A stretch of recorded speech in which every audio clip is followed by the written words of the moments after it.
Hi friends, இன்றைக்கி என்ன செஞ்சுருக்கோன்னு பார்த்தீங்கன்னா சூப்பரான ஒரு ஸ்வீட்டு. 10 நிமிஷத்தில் செய்கிற மாதிரி நல்ல ஒரு அருமையான சூப்பரான ஸ்வீட்டு.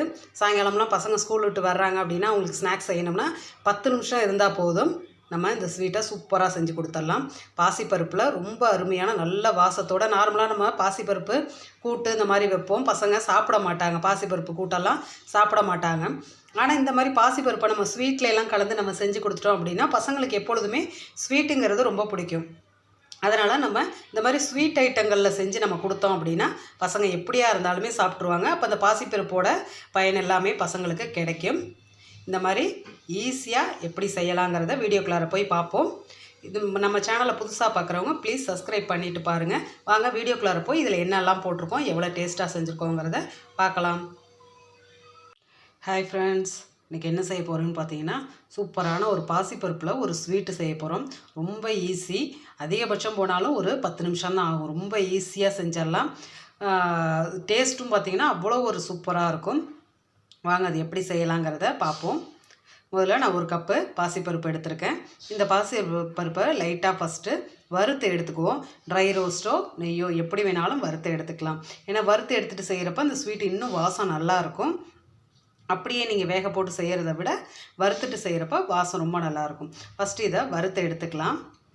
அதுக்கு கொஞ்சமாக தேங்காவும் முந்திரி பருப்பும் நெய்யில் வறுத்து எடுத்து ஃபஸ்ட்டே வச்சுட்டேன். நான் வேணுங்கிற அளவு உங்களுக்கு எவ்வளோ விருப்பமோ அவ்வளோ வச்சுக்கோங்க. தேங்காய் பல்லாக கட் பண்ணி நெய்யில் வறுத்து எடுத்து வச்சுருக்கேன். முந்திரியும் அதுமாதிரி வறுத்து எடுத்து வச்சுருக்கேன். இது ரெண்டும் இருக்கட்டும். இப்போ அந்த நெய்யை ஊற்றி வறுத்த அதே இதிலையே இந்த பாசிப்பருப்பை வறுத்துக்கலாம். நீங்கள் ட்ரை ரோஸ்ட்டாக வறுக்கிறதுனாலும் வறுத்துக்கலாம். நான் அந்த வறுத்த பாத்திரத்தில் அப்படியே சேர்த்து வறுக்க போகிறேன்.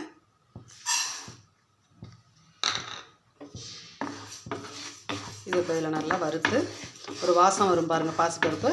அந்த பாசிப்பருப்பு வாசம் வர்ற அளவுக்கு வறுத்துக்குங்க. கருக மட்டும் விட்டுற வேண்டாம். நீங்கள் நெய்யில் தான் வறுக்கணுங்கிற கம்பல்சரி கிடையாது. நான் அந்த வறுத்தது இருந்ததுனால அதில் அப்படியே நான் வறுத்து எடுத்துக்கிறேன். இல்லைன்னா நீங்கள் ட்ரை ரோஸ்ட்டும் பண்ணிக்கலாம். இப்போ நல்லா வறுத்துட்டு பார்ப்போம். பாருங்கள், கலரும் மாறலை, ஆனால் நல்லா வறுத்த வாசம் வந்துருச்சு. உங்களுக்கு அந்த பாசிப்பருப்பு வறுக்கிறப்பே அந்த ஒரு வாசம் வரும். அது வந்ததோடு நீங்கள் இதை ஆஃப் பண்ணிக்கலாம். இப்போ இதை ஆஃப் பண்ணியாச்சு. இதை அப்படியே நான் ஒரு குக்கரில் போட்டு தண்ணி ஊற்றி வேக வச்சு எடுத்துக்க போகிறேன். ஒரு குக்கரில் அப்படியே இதை போட்டுக்கலாம். இப்போ இந்த கப்பால் 4 கப்பு நான் தண்ணி ஊற்றிக்கிறேன். 1 2 3 4 மொத்தம் 4 ஊற்றிட்டேன். இதை அப்படியே நம்ம ஒரு 5 விசில் விட்டு எடுத்துக்கலாம். உங்கள் குக்கருக்கு தகுந்த மாதிரி இது எப்படி குழைய வேக வைக்கணும்னு உங்கள் குக்கர் எந்த டைப்போ அதுக்கேற்ற மாதிரி நீங்கள் வேக வச்சுக்கோங்க. என்னோடய இதுக்கு நான் வந்து உடனே விசில் வந்துருங்கிறதுனால 5 விசில் நான் வச்சு எடுத்துக்கிறேன். இதை வச்சாச்சு. 5 விசில் வந்தோன்னே பார்ப்போம். பாருங்கள், ஸ்டீம் போயிடுச்சு. நல்லா வெந்திருக்கு, நல்லா குழைவாக வெந்திருக்கு பாருங்கள். நல்லா அந்த வறுத்துட்டு போடுறதுனால வாசம் சூப்பராக இருக்கும். இப்போ இதை நல்லா கரண்டி வச்சு ஒன்றா மசிச்சு விட்டுக்கோங்க. பாருங்கள், நல்லா குழைவாக மசிஞ்சிருச்சு. இப்போ இதை ஒரு பேன் வச்சு அதில் ஊற்றிக்கலாம்.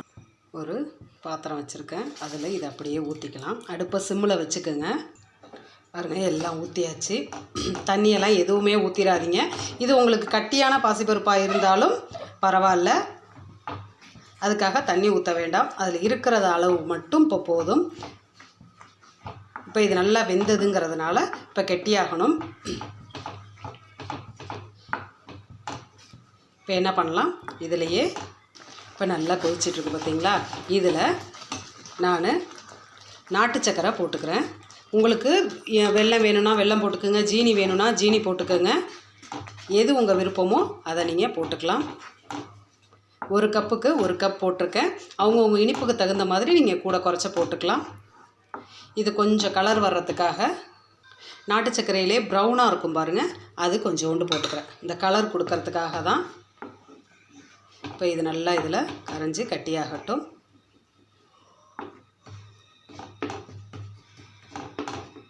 நல்லா கரைஞ்சி கலர் வருது பாருங்கள். நம்ம இதில் ஃபுட் கலர்லாம் சேர்க்கலை, அதுக்காக தான் இந்த ப்ரௌன் கலரு நாட்டு சக்கரை போட்டது. கலர் கொடுத்துருச்சு பாருங்கள் சூப்பராக.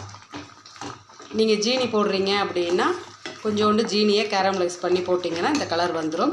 இப்போ நம்ம நார்மலாகவே ஒரு ஸ்வீட்டு செஞ்சோம்னா அதில் ஒரு பிஞ்சு உப்பு போட்டோம்னா அந்த ஸ்வீட்டை எடுத்து கொடுக்கும். அதுக்காக கொஞ்சோண்டு சால்ட்டு போட்டாச்சு. அடுத்தது பார்த்திங்கன்னா இதுக்கு ஏலக்காய் பவுடர் இல்லைன்னா நீங்கள் ஏலக்காய் இருந்தால் அதை தட்டி போட்டுருங்க. அடுத்து இதில் பார்த்திங்கன்னா நம்ம எடுத்த கப்புக்கு ஒரு 1/4 கப்பு, இது ஒரு 2 ஸ்பூன் இருக்கும் ரவா போட்டுக்குவோம். இதுவும் இதில் நல்லா சேர்ந்து வேகட்டும்.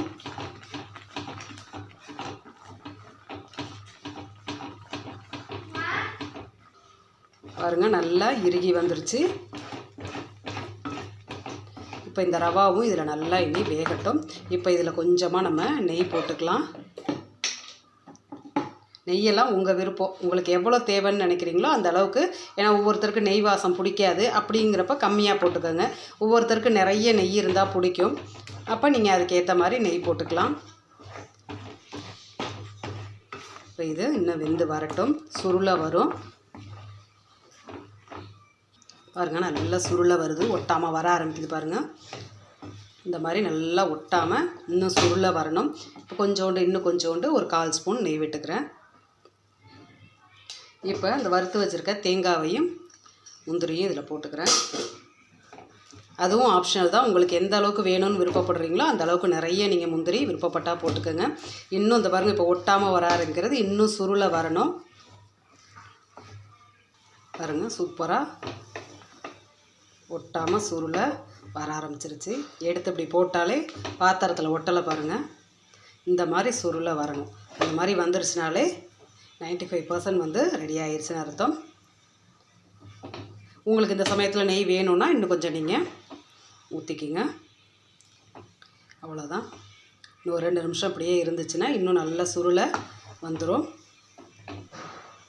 அவ்வளோதான். சூப்பரான ஒரு பாசிப்பருப்பில் ஒரு ஸ்வீட்டு. 10 நிமிஷம்தான். நம்ம குக்கரில் எடுக்கிற டைம் மட்டும்தான்.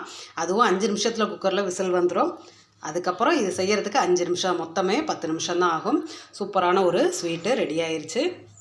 நீங்கள் வீட்டில் இதை ட்ரை பண்ணி பாருங்கள், ரொம்ப சூப்பராக இருக்கும். ஏன்னா நார்மலாக நம்ம பாசிப்பருப்பில் அசோகா இந்த மாதிரிலாம் செய்வோம் பாருங்கள், அந்த மாதிரி இல்லாமல் இது ஒரு டிஃப்ரெண்ட்டில் இருக்கும். நல்லா சூப்பராகவும் இருக்கும். ஸ்கூல் விட்டு வர பசங்களுக்கு இந்த மாதிரி நீங்கள் செஞ்சு கொடுக்குறப்ப ரொம்ப விரும்பியும் சாப்பிடுவாங்க. நம்மளுக்கு 10 நிமிஷத்தில் ஒரு ஸ்வீட்டு செஞ்சு கொடுத்தோங்கிற ஒரு திருப்தியும் இருக்கும். இந்த வீடியோ உங்களுக்கு பிடிச்சிருந்துச்சுன்னா லைக் பண்ணுங்கள், ஷேர் பண்ணுங்கள், கமெண்ட் பண்ணுங்கள், சப்ஸ்கிரைப் பண்ணுங்கள். பக்கத்தில் இருக்க ஆளுங்கிற பட்டனையும் தொடுங்க. அப்போ தான் நான் போடுற வீடியோ உங்களுக்கு நோட்டிஃபிகேஷனில் வரும். நீங்களும் என்ன வீடியோ பார்க்கணுன்னு விருப்பப்படுறீங்களோ அதை பார்க்கலாம். தேங்க்யூ.